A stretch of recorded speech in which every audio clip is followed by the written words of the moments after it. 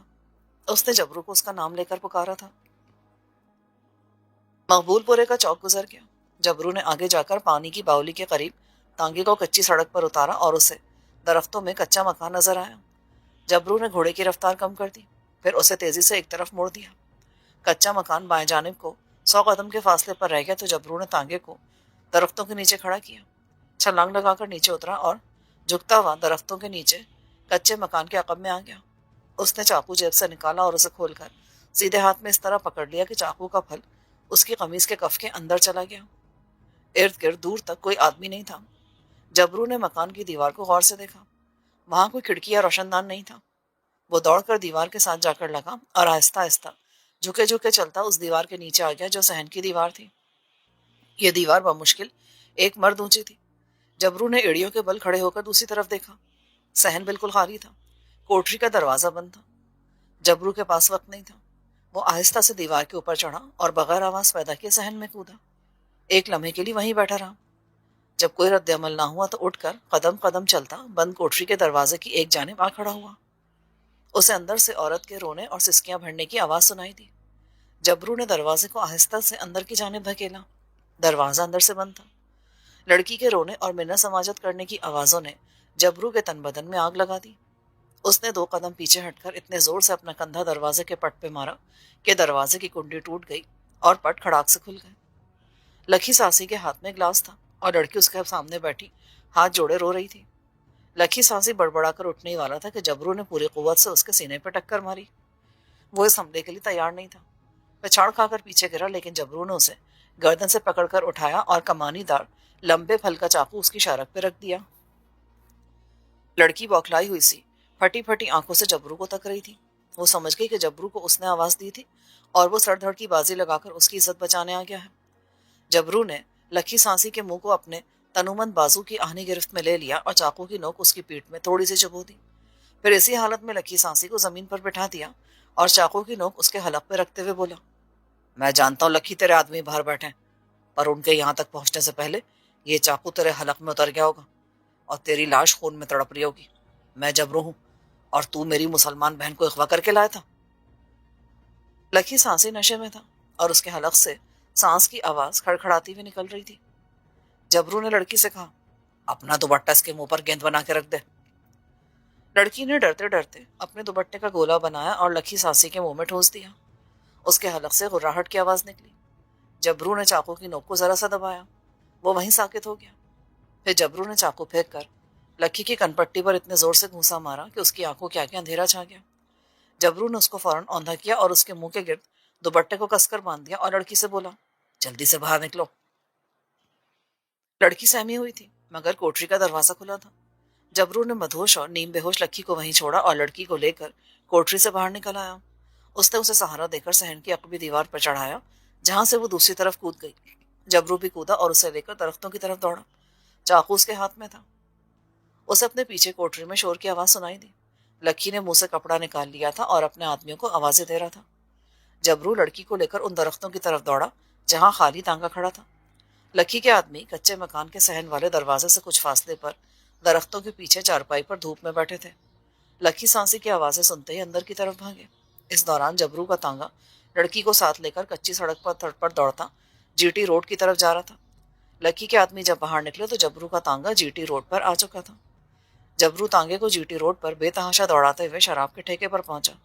اس نے تانگا وہاں چھوڑا اور لڑکی کو لے کر کمالے کے مکان پر آ گیا۔ وہ اٹھ چکا تھا اور پمپ کے پاس بیٹھا مسواک کر رہا تھا۔ اس نے جبرو کو ایک لڑکی کے ساتھ اندر داخل ہوتے دیکھا تو اٹھ کھڑا ہوا۔ یہ ہماری مسلمان بہن ہے، لکی ساسی کے آدمی سے اٹھا کر لے گئے تھے۔ کمالے نے آگے بڑھ کر کوٹری کا دروازہ کھول دیا۔ اندر آ جاؤ بہن۔ لڑکی نے اصرار کیا کہ وہ اپنے باپ کے پاس جائے گی۔ جبرو بولا، میں تیرے باپ کو یہاں لے کر آتا ہوں، تیرا گھر کدھر ہے مجھے بتا۔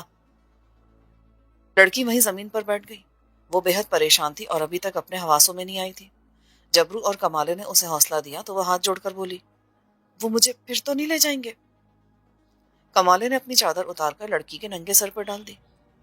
تو اپنے بڑے بھائی کمالے کے گھر پر ہے، گھبرا مت، تیری ہوا کی طرف بھی کوئی آنکھ اٹھا کے نہیں دیکھ سکتا۔ تیرا گھر کدھر ہے؟ لڑکی نے جو گھر بتایا وہ تحصیل پورے کے شروع میں ہی ایک کچا کوٹھا تھا۔ وہ خدا بخش کمہار کی لڑکی تھی۔ کمالے نے اسے پہلے کبھی نہیں دیکھا تھا۔ وہ ویسے بھی مکان پر کم آتا تھا اور جب آتا تو اس کی نظریں نیچے ہوتی تھیں۔ جبرو نے کمالے سے کہا، میں یہاں رہتا ہوں، تو اس کے باپ کو جا کر لے کے آ۔ خدا کے لیے مجھے میرے گھر جانے دو۔ جبرو نے غصے سے لڑکی کی طرف دیکھا۔ اب چپ رہ، زیادہ نہ بول، تیرے باپ کو لاتا ہوں، اس کے ساتھ چلی جانا گھر۔ کمالا جبرو کو ایک طرف لے گیا اور آہستہ سے کہنے لگا، میرا خیال ہے لڑکی کے باپ کو یہاں بلانے کی ضرورت نہیں، میں ایسے اس کے گھر چھوڑ آتا ہوں، جو تو مناسب سمجھو۔ جبرو نے کہا۔ کمالا لڑکی سے بولا، بہن چادر اچھی طرح لپیٹ لے اور میرے ساتھ چل، میں تجھے تیرے گھر چھوڑاتا ہوں، اور گھبرانا مت، وہ لوگ اب کبھی تیرے گھر کا رخ نہیں کریں گے۔ کمالا لڑکی کو لے کر مکان سے باہر نکل گیا۔ لڑکی نے چادر سے اپنا منہ سر ڈھانپ رکھا تھا۔ باپ نے بیٹی کو دیکھا تو اسے سینے سے لگا کر رونے لگا۔ کمالے نے کہا، چاچا خدا نے تیری عزت بچا لی، اب اسے لے کر کچھ دنوں کے لیے شہر سے باہر چلا جا۔ خدا بخش کمہار نے روتے ہوئے کہا، میرا کوئی نہیں ہے جس کے پاس میں جاؤں بیٹا، خدا تجھے اس کا اجر دے گا، تو نے میری عزت بچا لی، مگر وہ گنڈے پھر آ گئے تو مجھے کون بچائے گا بیٹا؟ چاچا میں نے تیری بیٹی کو اپنی بہن کہا ہے، میں کمالا ہوں تیری بیٹی کا بھائی، اب اس کی ہوا کی طرف بھی کوئی نہیں دیکھ سکے گا۔ یہ کہہ کر کمالا خدا بخش کے مکان سے نکل کر اپنے مکان کی طرف چل دیا۔ کچھ لوگ ایک طرف کھڑے چمگوئیاں کر رہے تھے، لیکن کمالا خاموشی سے نظریں نیچے کیے ان کے قریب سے گزر گیا۔ لکھی سانسی تک جبرو کی شہرت پہنچ چکی تھی۔ وہ جانتا تھا کہ جبرو ایک ہاتھ چھوٹ اور دلیر نوجوان ہے۔ یہی وجہ تھی کہ چاقو کی نوک اپنی شہرک پر رکھے دیکھ کر وہ خاموش رہا تھا۔ اس کے آدمیوں نے پوچھا کہ کون تھا جو ان کے اغوا کیے مال کو شیر کی کچھار میں سے نکال کر لے گیا۔ لکھی سانسی نے انہیں جبرو کا نام نہیں بتایا۔ انہیں گالیاں دینے لگا کہ وہ کہاں سوئے مرے تھے، مگر دل میں اس نے فیصلہ کر لیا کہ وہ جبرو سے اس بے عزتی کا بدلہ ضرور لے گا اور اسی لڑکی کو ایک بار پھر اغوا کر کے لائے گا اور اسے بے آبرو کر کے اس کی لاش جبرو کی بیٹھک پر پھینکوا دے گا۔ لکی اگرچہ دبلا پتلا آدمی تھا، مگر کئی آدمیوں کو قتل کر چکا تھا اور ہر بار ثبوت اور عینی گواہ نہ ہونے کی وجہ سے بری ہو جاتا تھا۔ علاقے کے لوگ اس سے ڈرتے تھے۔ لکی بھی اپنے کوٹھے پر جوا کراتا تھا۔ جبرو کے نام سے اس کے سینے پر سانپ لوٹنے لگتا تھا۔ اپنی بے عزتی کی وجہ سے اس نے کسی کو بھی جبرو کا نام نہیں بتایا تھا، مگر وہ دوسرے درجے کا بدماش تھا۔ ان معنوں میں کہ اس کا کوئی اصول نہیں تھا اور وہ گھٹیا سے گھٹیا کام پر بھی اتر آتا تھا۔ ایک غریب کمہار کی بیٹی کو اغوا کر کے اس نے ایک ایسی حرکت کی تھی جس کو اس زمانے کے پیشہ ور اور اصول پسند بدماش ذلیل حرکت خیال کرتے تھے۔ یہی وجہ تھی کہ لکی کو کوئی بدماش بھی پسند نہیں کرتا تھا اور چمن اور ٹیکم داس تک اسے اپنی بیٹھک پر نہیں آنے دیتے تھے۔ لکی اندر ہی اندر انتقام کی آگ میں سلگ رہا تھا۔ یہ ایک مکار اور کمینے لومڑی کے انتقام کی آگ تھی۔ چنانچہ ایک روز کمالا اور جبرو صبح دیر سے سو کر اٹھے تو محلے میں شور مچا ہوا تھا۔ معلوم ہو کہ رات لکی مسلمان کمہار کی لڑکی کو دوبارہ اٹھا کر لے گیا تھا اور صبح لڑکی کی لاش نہر میں تیرتی ہوئی ملی تھی۔ جبرو نے کمالے کی طرف دیکھا، وہ خاموش تھا۔ لڑکی نے خودکشی کی تھی یا لکی نے اسے ہلاک کر ڈالا تھا، کسی کو کچھ معلوم نہیں تھا۔ اس زمانے میں ایک غریب آدمی کی بیٹی کی لاش کو اہمیت کون دیتا تھا؟ نہ اس کا پوسٹ مارٹم ہوا اور نہ ہی تھانے میں کسی نے رپٹ درج کی۔ لڑکی کو روتے ہوئے باپ نے قبرستان میں جا کر دفن کر دیا۔ کمالا جنازے کے ساتھ گیا، جبرو گھر پر ہی رہا۔ کافی دیر ہو گئی، کمالا واپس نہ آئے تو جبرو کو تشویش ہوئی۔ کمالے کے دل میں جو لاوا ابل رہا تھا جبرو اس سے بخوبی واقف تھا، مگر اس نے کمالے سے اس بارے میں کوئی بات نہیں کی تھی۔ شام ہو گئی، بازار اور مکانوں میں دیے روشن ہو گئے۔ جبرو ابھی کمالے کے مکان پر ہی تھا کہ اچانک دروازہ کھلا اور کمالا اندر آیا۔ اس نے اپنا منہ کمبل میں چھپا رکھا تھا۔ اندر آتے اس نے دروازے کو کنڈی لگائی اور جبرو سے بولا، ذرا میرے ہاتھ دھلا دو۔ کمالا ہینڈ پمپ کے آگے جا کر بیٹھ گیا۔ اس نے کمبل اتار کر چارپائی پر پھینک دیا۔ جبرو نے اس سے کچھ نہ پوچھا کہ وہ اتنی دیر تک کہاں تھا۔ کمالے کے ہاتھ میں کمانی دار چاقو تھا جو بند تھا۔ ابھی رات کا اندھیرا پوری طرح نہیں چھایا تھا۔ جبرو پمپ چلانے لگا۔ کمالا چاقو دھونے لگا جس پر خون جما ہوا تھا۔ یہ کس کا خون تھا؟ جبرو کو معلوم تھا۔ کمالے کیا تم نے؟ ہاں، میں نے اس خنزیر کو قتل کر دیا۔ کمالے کی آنکھیں ابھی تک لال تھیں۔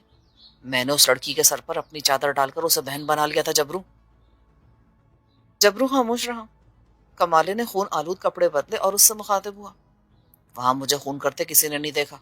میں نے لکھی سانسی کو درخت کے نیچے دبوچ لیا تھا۔ مجھے سارا دن درختوں میں چھپ کر اس کا انتظار کرنا پڑا۔ وہ نہر کی طرف جا رہا تھا کہ میں نے پیچھے سے دبوچ کر اسے زمین پر گرایا اور چاقو کے اس کے اوپر صرف 3 وار کیے تھے۔ اب تمہارا کیا ارادہ ہے؟ موقع پر کوئی نہیں تھا، پھر بھی میں کچھ دنوں کے لیے باہر چلے جانا چاہتا ہوں۔ کیا خیال ہے تمہارا؟ تم نے ٹھیک سوچا ہے، پر جاؤ گے کہاں؟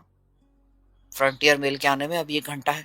میرا خیال ہے کہ میں دلی چلا جاؤں، وہاں سے ہاوڑا ایکسپریس پکڑ کر کلکتے کالے کے پاس چلا جاؤں گا۔ تم پیچھے حالات پہ نگاہ رکھنا، کوئی ایسی ویسی بات نہ ہوئی تو خود کلکتے آ کر مجھے بتا دینا، میں تمہارے ساتھ ہی واپس آ جاؤں گا۔ جبرو نے کمالے کا چاقو لے کر صندوق کے نیچے چھپا دیا اور اس کے کپڑوں کی گٹری بھی ایک طرف رکھ دی۔ کمالے نے بستر پر رکھا ہوا نیا کمبل اٹھا کر کندھوں پر ڈالا۔ تم ابھی اسی گھر میں رہنا اور اسے بند نہ کرنا، کسی کو پتا نہ چلے کہ میں اس شہر میں نہیں ہوں۔ اس نے اپنی کلائی پر بندھی گھڑی لالٹین کے پاس لے جا کر دیکھی اور بولا، گاڑی کے آنے میں ابھی کافی وقت ہے، 1.25 گھنٹہ رہتا ہے۔ میں کچھ وقت کمپنی باغ میں گزاروں گا، پھر اسٹیشن چل دوں گا۔ تم اپنا خیال رکھنا، اور ہاں، میرے خون آلود کپڑے اور چاقو قبرستان میں جا کر دفن کر دینا۔ کمالہ باہر نکل گیا۔ اسی رات جبرو نے کمالے کے خون آلود کپڑے اور آلہ قتل یعنی کمانی دار چاقو قبرستان میں لے جا کر ایک پرانی قبر میں دفن کر دیا۔ پولیس نے لکھی کے قتل کی تفتیش شروع کر دی۔ اس کے اڈے کے آدمیوں نے بیان دیا کہ لکھی کی جبرو سے دشمنی تھی۔ دوسری جانب پولیس نے مغویہ لڑکی کے باپ خدا بخش کمار کو بھی شامل تفتیش کر لیا۔ بوڑھے باپ نے پولیس کے تشدد کے خوف سے پولیس کو بتا دیا کہ اس سے پہلے جب اس کی لڑکی کو لکھی سازی نے اغوا کیا تھا تو جبرو اسے اس کے اڈے سے چھڑا کر لے کر آیا تھا۔ پولیس نے جبرو کو گرفتار کر کے اس کے خلاف قتل کا کیس تیار کر کے عدالت میں پیش کر دیا۔ جبرو کی ضمانت کروانے والا کوئی نہ تھا۔ بیچاری بہن کلیجہ محسوس کر کے رہ گئی۔ بہنوئی پہلے ہی جبرو کے خلاف تھا۔